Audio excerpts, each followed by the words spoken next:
conversar com o Dr. Roberto Lucena, com especialização na cirurgia urológica e também presidente da Sociedade Brasileira de Urologia, Seção Pernambuco. Bom dia, Dr. Roberto.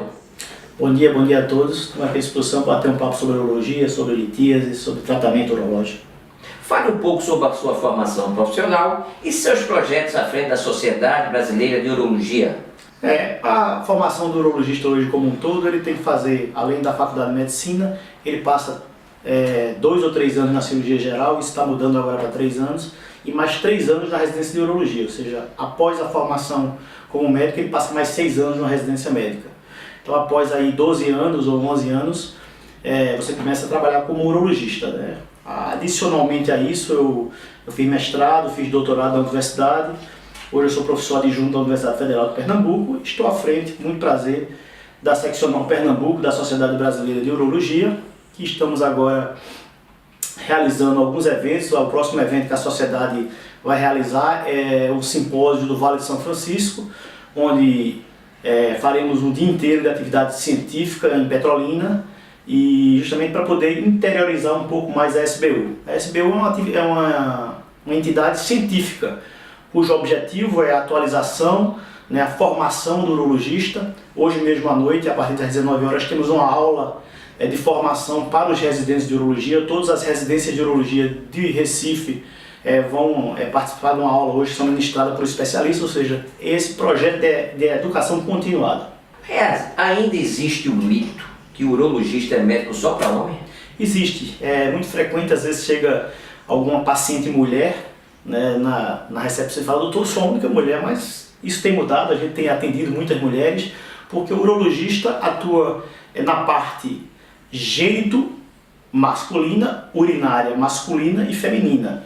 Então, especificamente as mulheres, a gente pode tratar mulheres com cálculo renal, né, com incontinência urinária, infecções urinárias, tumores renais, tumores de bexiga, né? Então, são várias patologias do trato urinário em que quem trata é o urologista. E o homem, além da parte urinária, tem a parte genital e sexual que é abordada pelo urologista. Quando é que se percebe a necessidade da cirurgia urológica?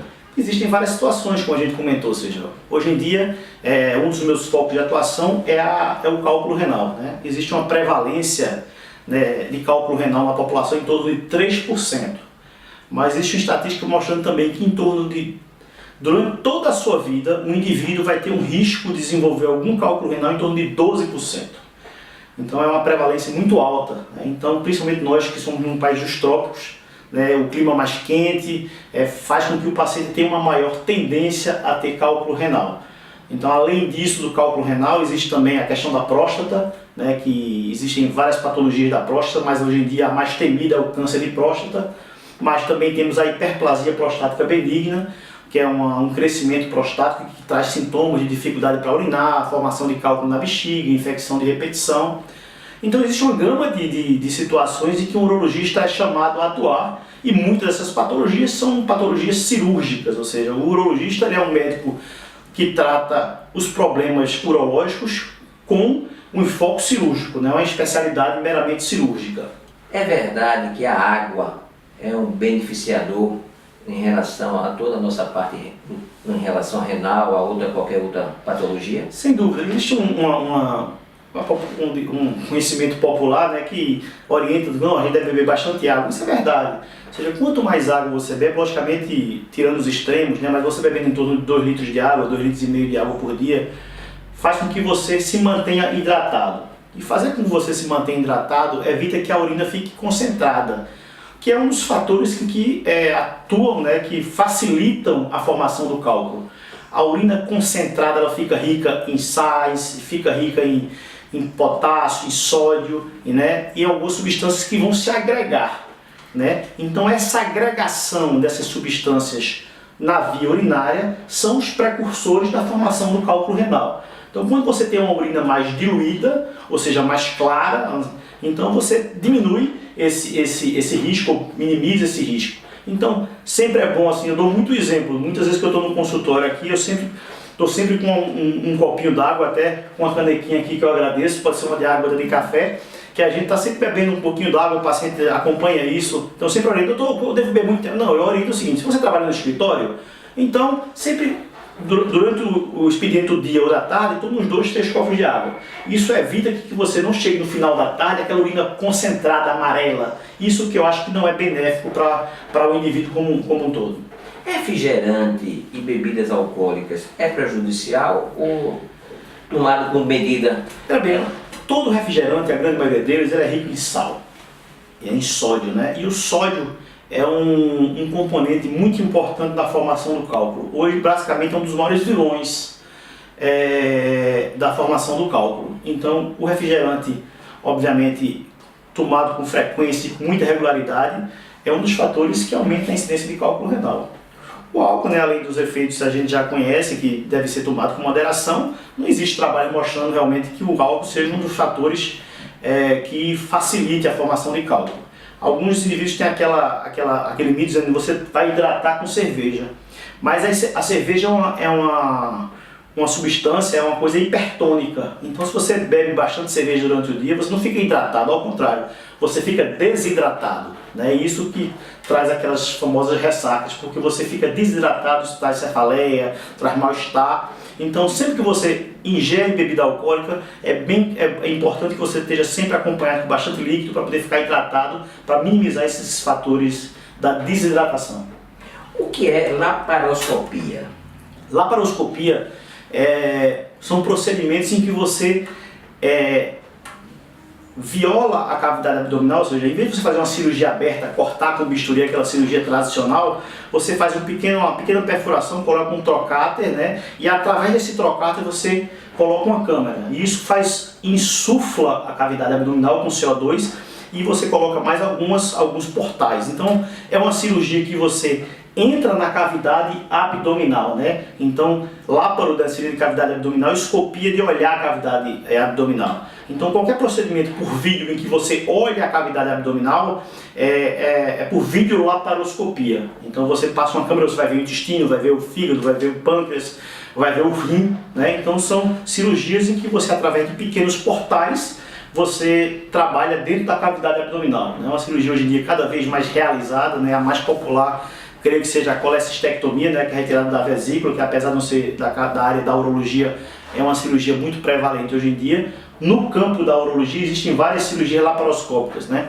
Tanto as cirurgias renais laparoscópicas para fazer nefrectomias parciais, até algumas abordagens para o cálculo renal também podem ser feitas por laparoscopia, mas sem dúvida a cirurgia que cresceu muito, principalmente agora com o advento da cirurgia robótica, que é a prostatectomia radical por videolaparoscopia, que é uma cirurgia para câncer de próstata, em que você tira a próstata inteira e as vesículas seminais, e essa cirurgia também hoje em dia é realizada por laparoscopia. E o que é endurologia? Endurologia é uma abordagem diferente da laparoscopia, que você utiliza o caminho natural da urina. Ou seja, você pode acessar até o cálculo, até um cálculo que esteja lá do rim, através do orifício uretral. Então você entra pelo canal da urina, tanto masculino como feminino, chega na bexiga, depois da bexiga você sobe no canal do ureter e vai até o rim. Ou seja, teoricamente, na prática, é um caminho natural em que a urina é produzida desde o rim e sai até o meato uretral.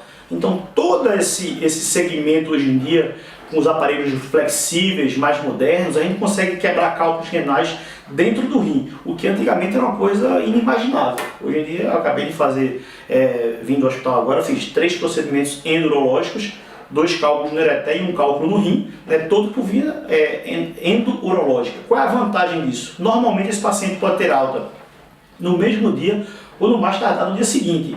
E a retorno às suas atividades profissionais é muito rápida, com 24, 48 horas no máximo, o paciente volta às suas atividades laborais. Após essa cirurgia, tanto urológica como laparoscopia, qual é o tempo de restabelecimento? Hoje em dia, cada vez é mais rápida a recuperação do paciente, né? Na sociedade moderna, hoje todo mundo trabalha, todo mundo tem atividade laboral, que não pode passar muito tempo, né? Então, uma cirurgia endurológica para cálculo renal, como eu falei anteriormente, o paciente com 24 horas, 48 horas está trabalhando, né? E na cirurgia laparoscópica, um pouco mais, mas com 3, 4 dias ele está trabalhando. Por exemplo, uma das cirurgias mais complexas e demoradas, que é a prostatectomia radical, né? Você tira a próstata inteira para câncer de próstata, com 15 dias eu libero o paciente para dirigir. ele pode voltar à atividade laboral com 10 dias, com 15 dias ele está dirigindo. Né? Então assim, a recuperação é muito mais rápida, né? Isso minimiza complicações, porque o paciente tem uma deambulação precoce, tem menor risco de trombose, né? Tem várias vantagens que fazem com que essas cirurgias hoje em dia sejam cada vez mais realizadas. É muito raro, se você disser, Roberto, qual foi a última cirurgia para cálculo renal que o senhor fez através de corte? Eu sinceramente não me lembro. Eu tenho certeza que há pelo menos uns 3 ou 4 anos eu não faço uma cirurgia para cálculo renal, ou mais, realizando uma cirurgia convencional por corte, usando bisturi, essas coisas. Eu faço ou por via laparoscópica, ou por via endoscópica, ou por via percutânea, que a gente pode também abordar esse assunto daqui a pouco. Mas assim, a grande vantagem realmente é essa recuperação precoce, o retorno às atividades laborais precoce também, né, e sem grandes complicações. Depois desse restabelecimento, então já pode voltar às atividades físicas e tem alguma preocupação em relação à alimentação? Cálculo renal é uma coisa muito prevalente. Então assim, eu sempre oriento os pacientes que tiveram algum cálculo renal a procurarem depois um nefrologista. Né? Existem nefrologistas que têm uma especialidade mais voltada a avaliar do ponto de vista metabólico esses pacientes, para descobrir onde é o problema. Porque a formação do cálculo renal ele é multifatorial, né? Existem várias causas, existem alterações metabólicas do funcionamento do organismo. Pra você ter ideia, o paciente com cálculo renal ele tem uma chance de recorrer ao cálculo renal em 10% no primeiro ano, em torno de 35% nos próximos 5 anos e até 60% após os 10 anos após o primeiro episódio. Ou seja, mostrando que é uma coisa recorrente. Então, o paciente que tem a tendência a formar cálculo, é importante que ele faça um acompanhamento tanto com o urologista como o nefrologista, justamente para tentar minimizar, né, esses episódios de recorrência de cálculo renal, dar algumas orientações. Existem algumas medicações que você faz com que diminua essa agregação na urina para poder que forme cálculo. Existem algumas substâncias que você tenta diminuir a agregação, por exemplo, o paciente tem um citrato urinário baixo, você pode repor o citrato e diminui a formação do cálculo renal. Ou seja, em várias situações em que o urologista ou o colega pode atuar para poder evitar que exista essa recorrência, que estatisticamente é uma recorrência alta. Vamos dar uma paradinha, porque o assunto está muito interessante, e voltaremos no próximo bloco, continuando a entrevista com o Dr. Roberto Lucena.